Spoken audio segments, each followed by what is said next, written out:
የሲዳማ ክልል ምክር ቤት ዋና አፈ ጉባኤ ወይዘሮ ፋንታ ከበደ የፊታችን የካቲት 7ና 8 የሚጀምረውን የክልሉ ምክር ቤት 6ኛ ዙር 5ኛ የሥራ ዘመን 10ኛ መደበኛ ጉባኤን አስመልክቶ መግለጫ ሰጥተዋል። በዚህም ባለፉት 4 ዓመታት በየደረጃው በማህበረሰቡ የሚነሱትን የመልካም አስተዳደር ችግሮችና የልማት ጥያቄዎችን ለመፍታት በርካታ ስራ ተሰርቷል ያሉ ሲሆን በዚህም ተጨባጭ ለውጦች ተመዝግበዋል ባይናቸው። በ4 ዓመታት ውስጥ በርካታ ስራዎችን ስንሰራ ቆይተናል።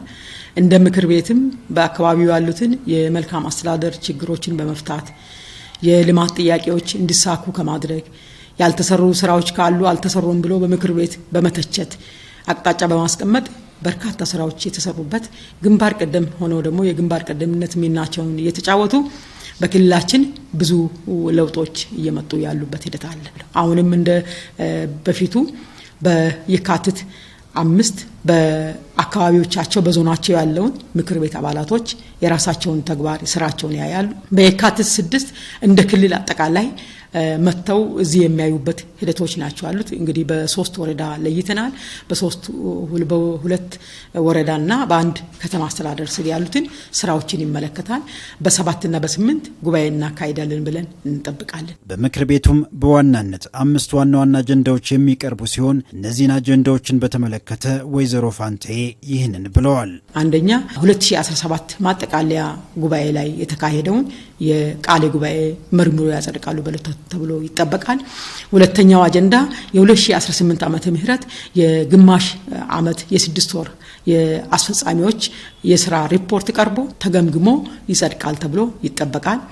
ሶስተኛው ተጨማሪ በጀት የሚታወጅበት አጀንዳ አለን። ምክር ቤቱ ከተወያየ በኋላ ያጸድቃል ተብሎ ይጠበቃል። አራተኛው የተለያዩ ሹመቶች አሉ።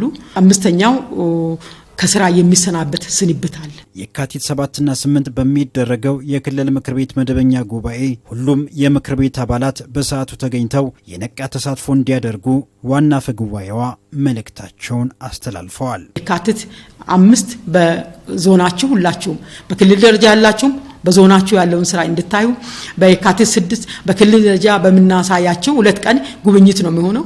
በ7ና 8 ላይ በመናደርገው በጉባኤ ላይ በዛ ቀን ሁላችሁም በ2 ሰዓት ቀድማችሁ ተገኝታችሁ በ2 ሰዓት ተኩል በመንጀምረው ጉባኤያችን ላይ የነቃ ተሳትፎ እንድታደርጉ ምክር ቤቱ ጥሪውን ያስተላልፋል።